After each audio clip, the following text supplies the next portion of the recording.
Hi there, welcome to the second episode of today of my 10-minute moan.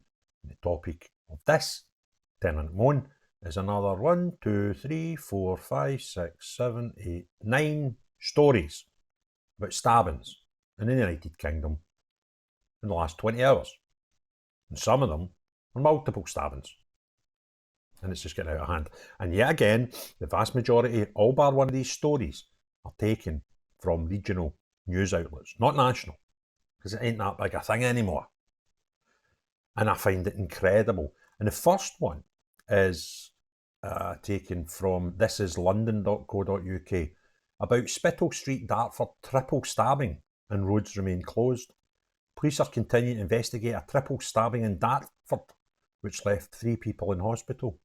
Emergency services were called to Spittal Street at 8:19 p.m. on Saturday, that's 2 days ago, August the 31st. The victim's stab wounds are not thought to be life-threatening. Well, that's all right then, eh? That'll be why we've not heard about it. Spittal Street remains closed. Spokesperson for Kent Police said the police were called following a report of an altercation in Spittal Street at 8:19 p.m. on Saturday.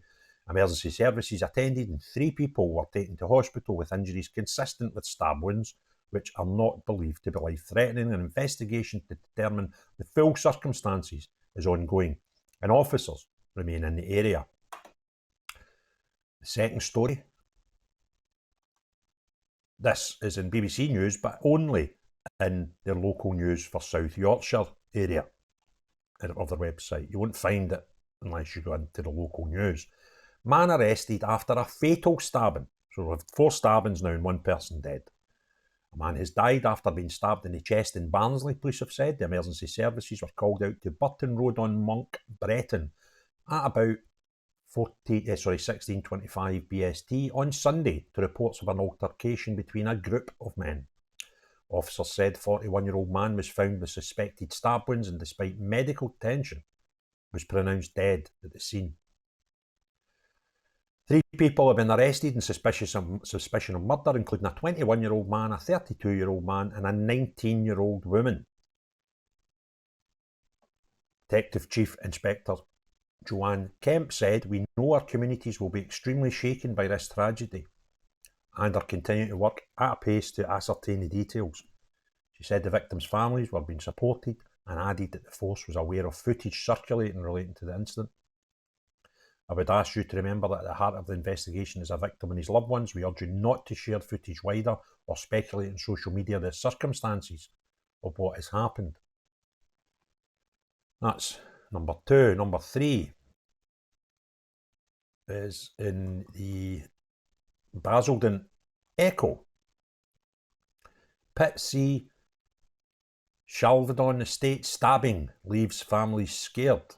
Shocked families in the Pitsea estate have revealed they are too scared to let their children out to play after a stabbing.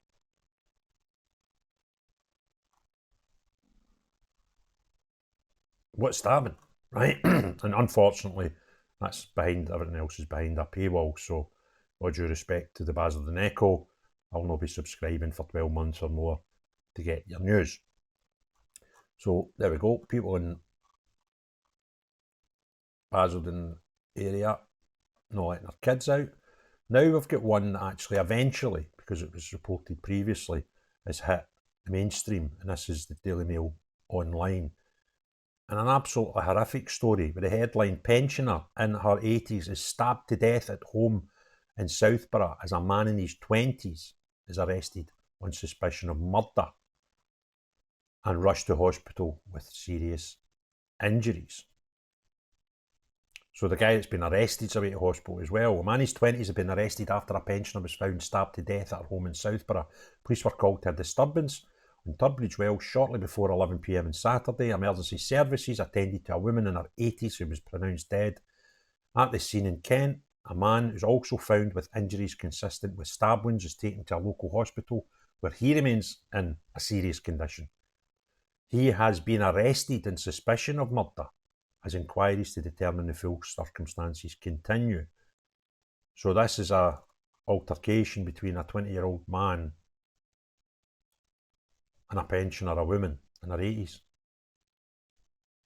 The man's been hurt and both have been stabbed.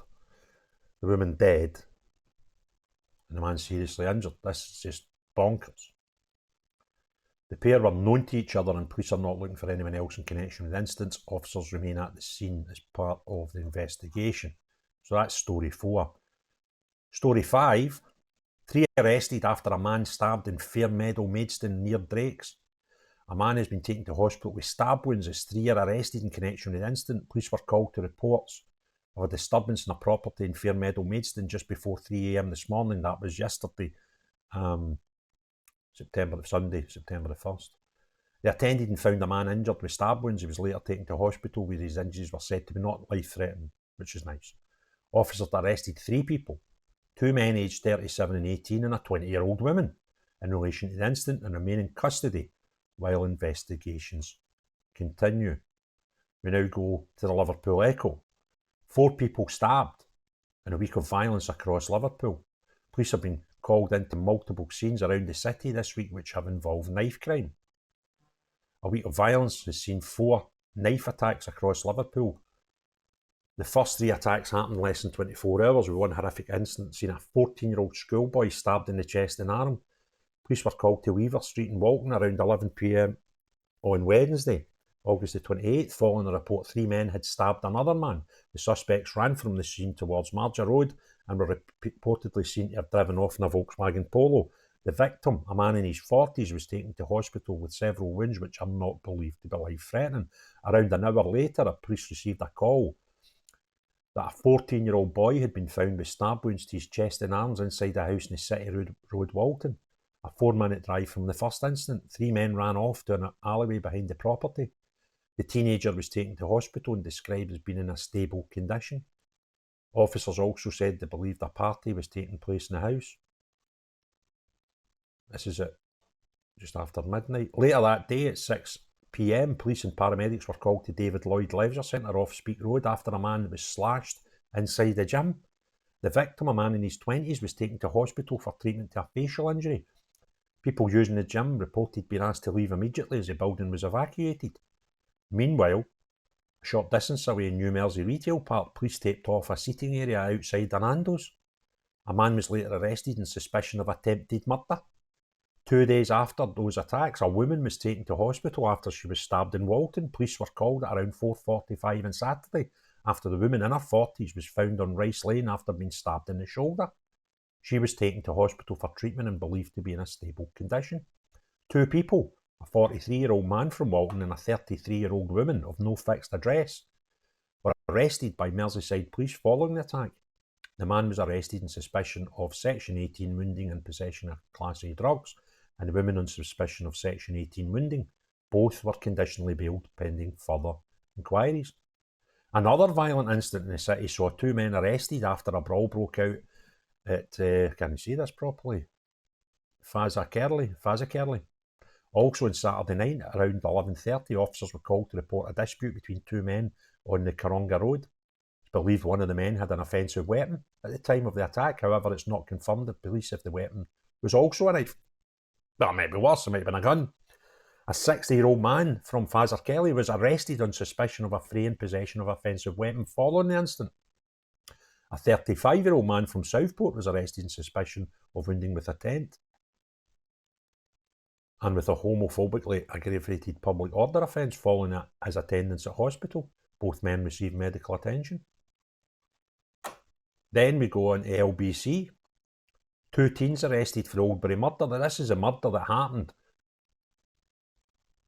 to the young boy at 13 years of age that was hardly spoke about. Now there's been 2 people arrested. It's suddenly making the news. The boy's not been named, died inside a house at Lovett Avenue in Oldbury. 2 teenage boys were arrested on Sunday in connection with the fatal stabbing and have been taken into custody for questioning. We've arrested 2 teenagers over the murder of the 13-year-old boy, West Midlands Police said. The boys were today, this was Sunday, detained in connection with the fatal stabbing. They've been taken into police custody for questioning. The family of the 13-year-old boy are aware of the developments. The teenager was treated by paramedics but died at the scene. No one has yet been arrested in connection with the case. Specialist officers are now said to be supporting the victim's family. It's just tragic. BBC News again, but only in the local news. If you go into, sorry, that's actually the same story, isn't it? Yeah, it's him just talking about the same story, the 13-year-old with the arrests. So there we go. I said 9. It's actually 1, 2, 3, 4, 5, 6. Sorry, it's only 8 stories about multiple issues, stabbings across the United Kingdom. And still, Keir Starmer has said nothing since the night after the 3 beautiful wee girls were murdered in the streets of Southport by a knifeman. Although, as I keep telling people, I'm saying this more than the bloody government. We are currently about 8 days into an amnesty for 8-inch blades, zombie knives and machetes, where you can take it to a police station and you will be compensated for doing so.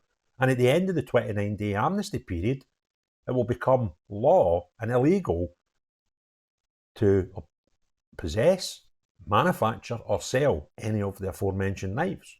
This is 2024 and we're only getting round to making it illegal to have machetes, 8-inch knives or zombie knives on our streets. But you would think if I was the Prime Minister or his advisors, I'd say, Mr. Prime Minister, 3 young girls were killed. Probably a good time to tell everybody we've got a law coming out about knife crime, eh? Not a word. Nothing in the mainstream media. I can't see it. And the few places you do see it is some of the constabularies in England who are putting it on their Twitter to say to folk, if you've got a bit of a dodgy knife, bring it down, we'll put it in the bin for you and we'll give you some money, right? They're doing it. Government ain't. Media ain't. It is absolutely frightening that nobody's saying, Mr. Starmer, you might want to mention that we've got a law change coming up about knives, seeing as the place is riddled with knife crime. And the knife crime is so high that these stories that would once have been front and centre on our news channels and newspapers is now not reported. And even when the nationals do, like the BBC, it's in local news. No, so if you go onto their websites and go to the front page, you won't see it. But if you click on your local area and you're in an area that's got a story, you might find it. And I find this absolutely mental. We've got a 10-year-old girl killed by her own mother. We've got a 13-year-old killed in his own house. We've got an 80-year-old, right? Woman, an 80-year-old woman, murdered. No, it's no mainstream news. It's no national level news anymore. And the level of knife crime is just getting ridiculous. So I'll keep shouting, I'll keep highlighting. But somebody else has got to listen and act. And I can't be the only person in the United Kingdom concerned with this. When we hear in the Basildon paper that people are not letting their kids out of the house, I can't be the only person that's got this concern about knife crime. And I will keep speaking out about it as much as possible, on whatever platform I can find to talk about it, because it's disgusting. And Keir Starmer, it's on you. If you enjoyed this video, it's a horrible word to use.